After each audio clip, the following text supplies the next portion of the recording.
menjelaskan mulai dari postur tubuhnya baginda Rasul, dari ujung rambut sampai ujung kakinya ada dalam kitab barasannya. Andaikan saya didatangi malaikat Jibril, Ustaz, itu pulau dibukan di seberang, berseberangan dengan pelabuhan Tanjung Ringgit. Saya berdoa kepada Allah, Ustaz, itu dia roba menjadi bukit emas, pulau dibukan diperuntukkan kepada Pak Ustaz. Maka saya katakan, oke Jibril. Tapi Muhammad tidak berkata, Pak Aba jangan. Inilah yang harus kita teladani dengan sifat dan karakternya. Tabligh menyampaikan. Teman-teman, jangan lupa tonton terus sampai selesai. Dadah. Bye-bye, Mah. Ketika waktu itu melihat semangat umat Islam kendor dalam berjuang,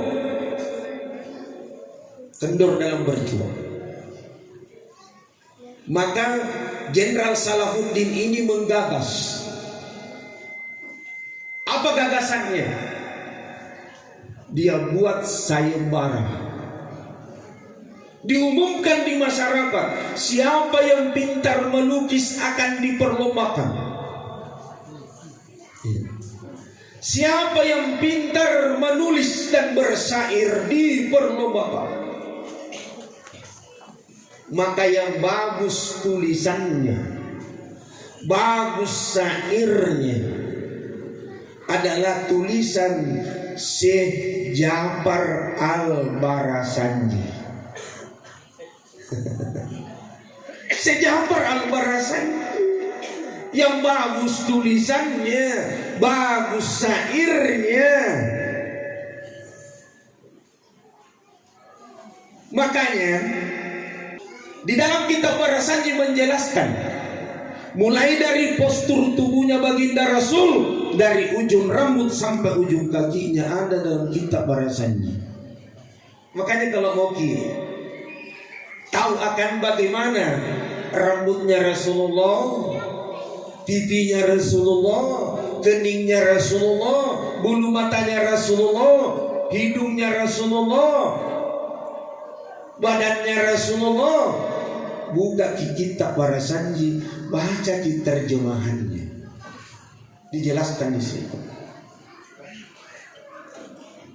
Baginda Rasul adalah sosok manusia, pejabat,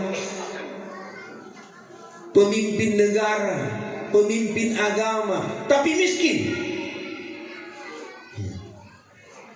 Kemudian malaikat Jibril pernah menghampiri, berkata kepada Muhammad, Muhammad, kau sosok manusia yang pemimpin agama, pemimpin negara, tapi kau tidak menampakkan bagaimana dengan kehidupan dunia. Kau miskin sekali. Bolehkah saya berdoa, Muhammad? Kata Jibril, engkau yang mengaminkan. Makanya dalam kitab Barasanji, Pak Kawa tahu itu apa nih? Di situ dijelaskan, warawadathul jibalu bi an takuna lahu sahaban fa'aba. Muhammad, kata Jibril, saya minta kepada Allah, itu Jabal Uhud yang ada di negeri Taif, yang sering dikunjungi para pengunjung ibadah haji dan umrah, pergi ziarah di situ. Jabal Uhud Allah sulap menjadi bukit emas, kemudian diperuntukkan kepada Muhammad. Maka engkaulah manusia yang terkaya di Jazirah Arab. Karena bukan lagi kilogram, tapi ton jumlahnya. Kalau Allah rubah itu Jabal Uhud menjadi bukit emas, apa kata baginda Rasul? Pak Aba Jibril, jangan. diutus bukan untuk memperkaya diri, tapi aku diutus innama bu'istu liutammima maqarimal akhlak. Sesungguhnya aku diutus hanya untuk menyempurnakan akhlak manusia. Andaikan saya didatangi malaikat Jibril, Ustaz, itu pulau bukan di seberang, berseberangan dengan pelabuhan Tanjung Ringgit. Saya berdoa kepada Allah, Ustaz, itu dia roba menjadi bukit emas, pulau bukan diperuntukkan kepada Pak Ustaz. Maka saya katakan, oke Jibril. Dirinya sendiri. Tapi Muhammad tidak berkata, Pak Abah jangan. Inilah yang harus kita teladani, dengan sifat dan karakternya. Tabligh menyampaikan. Kemudian amanah, ketika diberikan kepercayaan, dia akan aman. Kemudian patona, kecerdasan intelektual, bukan Ahmad Patona yang biasa kita dengar bergelimpangan dengan banyak perempuan. Ahmad Patona ada, itu biasa kita dengar.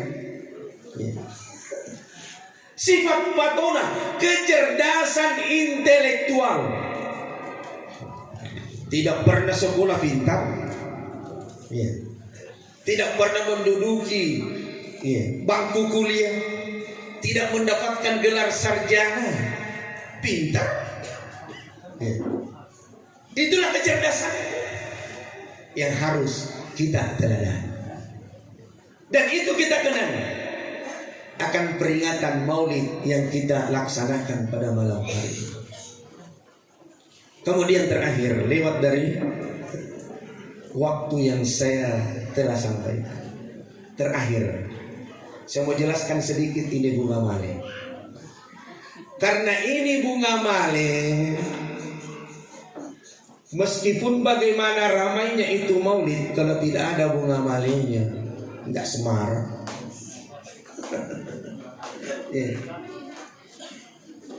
Dengan peringatan Maulid ada bunga male. Seandainya tidak ada Maulid, tidak ada bunga male. Saya jelaskan sedikit. Ada 4 pilar kebangsaan. Pertama Pancasila, kedua undang-undang, ketiga NKRI, keempat Bhinneka Tunggal Ika. Itu 4 pilar kebangsaan. Kalau ini bunga male, kenapa dominan telur? Dominan telur. Kenapa bukan apel digantung di sini? Ada salia, ada jeruk, ada juga anggur biru, bukan anggur merah, anggur ramen, anggur hijau. Jadi ada lagi saingannya itu anggur merah. Lagunya anggur merah ya, anggur hijau. Kenapa bukan digantung sih? Telur. Ini mengandung filosofi. Saya bertanya, itu telur keluar dari mana? Dari ayam, apanya ya? Duburnya ayam. Duburnya ayam, pantatnya ayam. Sudah pernahkah kita makan telur berbau tai ayam? Tidak, kan? Tidak terkontaminasi dengan kotoran. Itu simbol itu. Makanya itu orang tua dulu, kalau orang kampung, ketika ada ayam bertelur, berpesan kepada cucunya yang cantik, yang gadis, tolong pergi cepat ambil itu. Kemudian kau usap-usap di